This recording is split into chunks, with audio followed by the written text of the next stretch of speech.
soon. We have several cases, but really only a couple with opposition. We have a withdrawal request on, I believe, maybe two. And there is a presentation that has been requested for case 0019. So, council, what I would like to do is ask, are there any cases that you would like Karen to go over in a presentation? If you would like to see one, Councilman Henderson, I see your light, sir. 6A, I do have a couple of questions and possibly an amendment. Okay. I'm sorry, 6B. 6B? Yeah. Do you require a presentation on that in committee, sir? I don't need a presentation. I just need to ask some questions whenever. Totally your call. Well, give me just a second. I'll come back to you. Thank you. Any other cases council members would like to see a presentation on, let me know now. I'll circle those. Okay. So the cases that we have in question, Karen, I believe, just so we're 6B, I almost did the same thing. Case 26. Okay. I believe we need a question and answer, Q&A on that. Okay. A presentation is requested, I believe, on case 19. Okay. And I would like for us to probably go into item 7 under the the resolution, to give you time at the end. And outside of those we just mentioned, I don't have any lights for full presentations on any other cases. I know you're disappointed, but Okay. that's okay. Let's start off, if you don't mind, with Councilman Henderson on case 0026. If you hit your light for me, Councilman. You have the floor, sir. Thank you, sir. Karen, and I've read through this, and I know they're wanting to put like 2 townhomes here. I think they're wanting to, their site plan shows one quadplex, which is 4 connected units. And Okay. So let me ask you, so my question is this, and we have no problem with that. Is that all they can put there is 4 units? So based on the lot size, I believe so, but I will double check that. We didn't recommend any other conditions, so I didn't have the list of all the other possibilities, but I will look at that. So that was my only question. Yes. There are no conditions, but I want to make sure 4 is all they can put there. I will double check and get back with So I you. didn't know if I need to do conditions. If that's all they can do, then there's no need for conditions.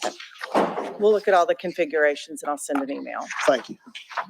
Okay, and then I will go back. Chairman, if I can just touch briefly on number 11, there is a request to withdraw. This was a rezoning case on Central Avenue, and the applicant sent an email requesting withdrawal. Yes, and I saw that as well. Okay, case number 19, this comes with a planning commission and staff recommendation to deny. This is at 1414 East 49th Street in the Rossville Boulevard area. Let me get back to my notes.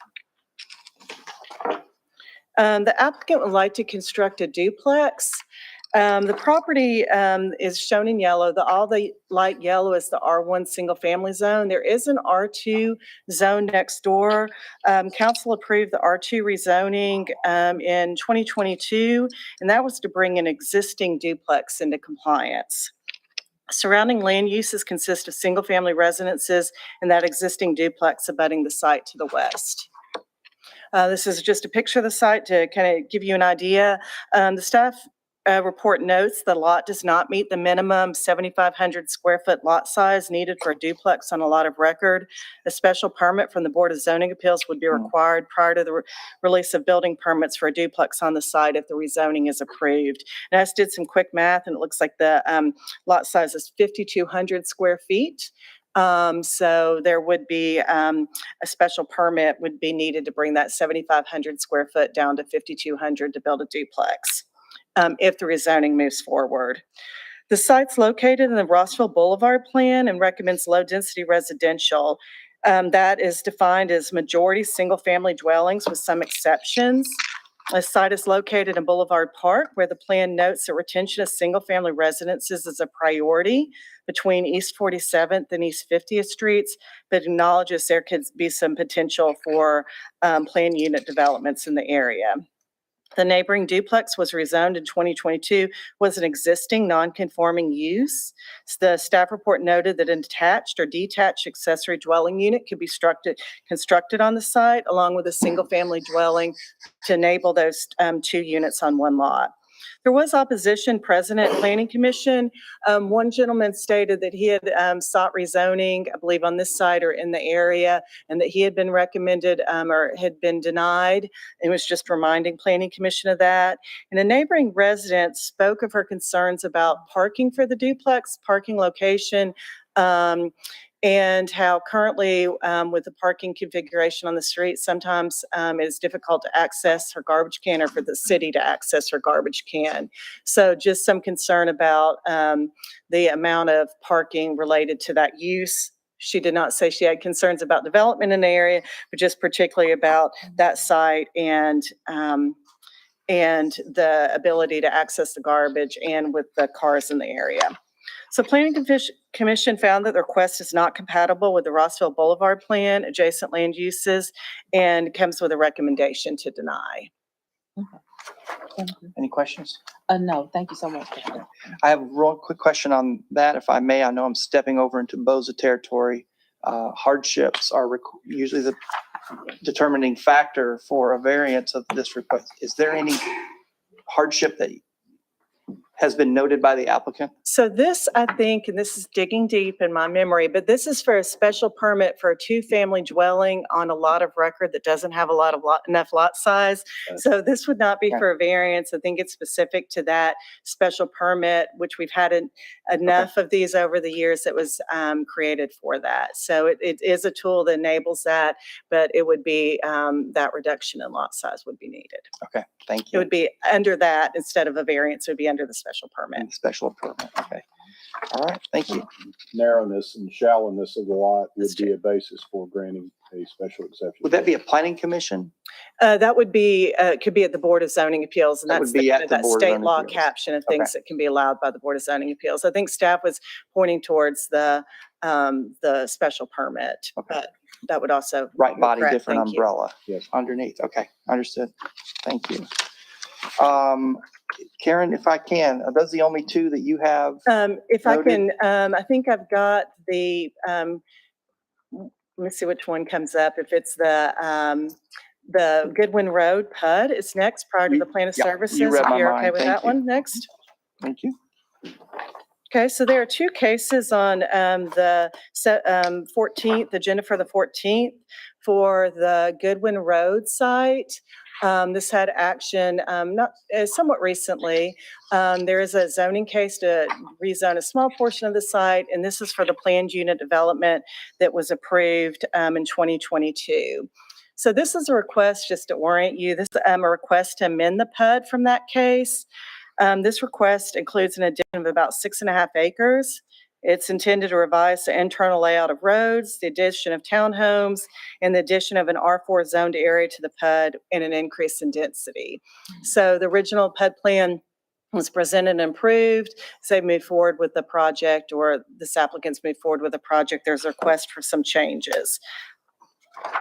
So the case 2022-147, that request, the prior request for the PUD, was subject to condition by City Council stating roads A and B on the master plan shall be platted as public roads.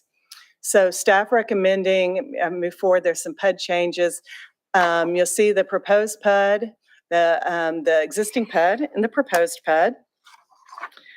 Staff found the proposals compatible with the Area 11 plan, adjacent land uses and development form. The PUD plan provides on-site usable open space. Staff recommended interconnectivity of roads and pedestrian ways through the site.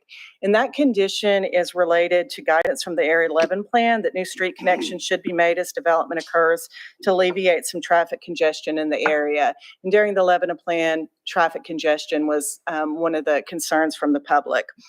So staff is recommending to carry over or variation on that condition. So the PUD is recommended to have a condition for all internal streets shall be public. And I know that the applicant has been communicating with CDOT and some of the other permitting departments just to make sure that how that looks and if there are any concerns. And I've been tracking this one as well about the street. I know the Chattanooga Fire Department has said that they were okay with the way the streets. And I believe that we are, and that's why I had emailed Ben, and Ben, I apologize, been a little busy today to read your email, but I believe you and the applicant have also been in contact on that particular issue. And I think there's some things that might still be able to work out. So I see the two of you in the room. I'm hoping maybe that'll happen here when we leave here out of this committee. But do you see any problems with accepting these roads? Or is there still conversation? You can just nod your head that you need to address. And I appreciate you being here because I think this is important for us to, before it gets on the, moves on to the agenda, to answer this question. Sure, yeah, and yep, Mike's here, so I'll check with Mike, the applicant in a moment, but yes, I think there's room to work out a plan. Some of the dead-end streets aren't ideal for some city services without turnaround points. But yeah, so we want to talk to them a little bit about how they plan on utilizing that area, and hopefully can figure something out on that between now and the next meeting. Okay. And we do have a week to have this conversation. So if there's a condition or something that we need to do, let's try and do that efficiently. All right. Thank you. Thank you. Appreciate it. Karen, I think we're ready for our scope of services. That's right. I'll touch briefly on the plan of services for 5619 Clark Road. This is under the legal section on your agenda, but the plan of services did go to Planning Commission, so I'll just kind of show you the maps and orient you. Before property can be annexed, the city must adopt a plan of services. The plan of services is to be studied by the Planning Commission and a written report produced. So Planning Commission reviewed the staff report on the plan of services at their February meeting, and the written report is included in your packet as part of the item, along with some the applicant's request for the rezoning. So the property owner requested the annexation. The property owner is TP Chattanooga Property LLC, and you should see their materials is in the packet. 5619 Clark Road adjoins the city of Chattanooga limits in the Harrison area. This is about 500 feet north of the intersection of Clark Road and Highway 58. So this is across the street from Ferdinand Peace and Enterprise South. The next map is a zoning map, and this is just to kind of set up the applicant's reason for requesting annexation. You'll see R3 zoning. That brown zoning includes this piece and the piece to the south and southwest. The applicant is proposing a multifamily apartment complex on that site, and the area that is highlighted with the hatch mark is about 1.3 acres, and it's part of a proposed larger multifamily apartment complex. So my understanding from the applicant is to ease with the permitting process, they're requesting that the entirety of the development be in the city of Chattanooga. Regional Planning Commission found that the proposed plan of services is reasonable and meets the letter and spirit of the governing statutory standards set forth in TCA Section 651-102B. And the plan of services includes a reasonable implementation schedule for the delivery of comparable services in the annexation area with respect to the services provided to all residents of the city of Chattanooga. And as noted, it's about 1.3 acres contiguous to the current city limits. And as a reminder, we will have a public hearing at a special presentation at next week's meeting on the annexation. Any questions or comments regarding the annexation item for next week? Any questions or comments for planning and zoning we need to address before we adjourn till 6 o'clock? Seeing none, we are adjourned till 6.